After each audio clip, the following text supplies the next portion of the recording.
प्रभु यीशु मसीह के मधुर और मीठे नाम में आज दिनांक 14 जुलाई दिन गुरुवार को हम आप सब अपम के श्रोताओं का हार्दिक स्वागत करते हैं। आज के दिन के लिए वचन लिया गया है फिलिपियों की पत्री उसका 3 अध्याय उसका 12 पद। वचन इस प्रकार से कहता है, यह मतलब नहीं कि मैं पा चुका हूँ या सिद्ध हो चुका हूँ, पर उस पदार्थ को पकड़ने के लिए दौड़े चला जाता हूँ जिसके लिए मसीह यीशु ने मुझे पकड़ा था। प्रभु में मेरे प्रिय लोगों, मसीही जीवन एक मार्ग है जिस पर आपको अपने हृदय की लालसा के साथ चलने की आवश्यकता है। यही हमारे प्रभु यीशु मसीह के पद चिन्हों पे चलने का मार्ग है और यही पूर्णता और रूपांतरण का भी मार्ग है। पौलुस अपनी पत्री में लिखता है कि यह नहीं कि मैं पा चुका या सिद्ध हो चुका हूँ, परंतु मैं आगे बढ़ता जाता हूँ जिसके लिए मसीह यीशु ने मुझे बुलाया है कि मैं उसे थामे रहूं।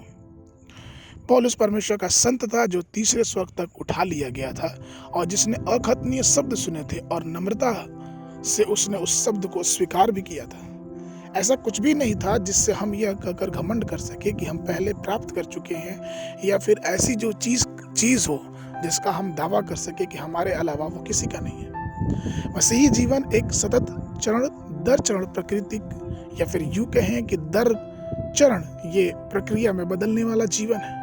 यह एक ऐसा जीवन है जहां हमें प्रगति के लिए प्रतिदिन प्रभु से अनुग्रह प्राप्त करने की आवश्यकता है। विश्वास योग्य जीवन के माध्यम से हमें सामर्थ और सामर्थ्य के ऊपर सामर्थ प्राप्त करने की आवश्यकता है। गहरी प्रार्थना पूर्ण जीवन के साथ हमें महिमा में परमेश्वर के साथ आगे बढ़ना है और इसके बजाय हम ये दावा नहीं कर सकते कि हम सब कुछ पा चुके हैं या फिर सिद्ध हो चुके हैं। मान लीजिए कि आप अपने बच्चे का स्कूल में नाम दाखिला करा रहे हैं। बच्चा वह सब कुछ नहीं सीख सकता क्योंकि उसे सिर्फ एक क्लास में 1 साल में सीखना है। बच्चा सिर्फ वही सीखेगा जो उस क्लास में उसको सिखाया जाएगा, या फिर यूं कहें कि उस पूरे वर्ष में जो उस कक्षा में सिखाया जाएगा वही सिर्फ वो बच्चा सीख पाएगा। उसी प्रकार से हमारा मसीही जीवन होता है। हम ज्ञान, बुद्धि और समझ प्राप्त करते हैं वहां तक जहां तक हमारा जीवन परमेश्वर के प्रेम की गहराई में पहुंच पाता है। आध्यात्मिक जीवन में परमेश्वर हमसे चाहता है कि हम प्रगति करें और अशुद्ध चीजों से हम दूर रहें और अपने जीवन में हर प्रकार की कमियों को दूर करते हुए परमेश्वर के प्रेम के स्वाद चखते जाएं। और इसलिए हम लालसाओं को, अपने हृदय की लालसाओं को संसार में पीछे छोड़ते हुए परमेश्वर के प्रेम में आगे बढ़ते जाएं। आध्यात्मिक जीवन के लिए एक प्रारंभिक बिंदु है और एक अंत का बिंदु है। प्रारंभ का बिंदु वह है जहाँ पे यीशु मसीह अपने आप को कलवरी क्रूस पे दे देता है और हम अपने पापों से क्षमा मांगते हैं।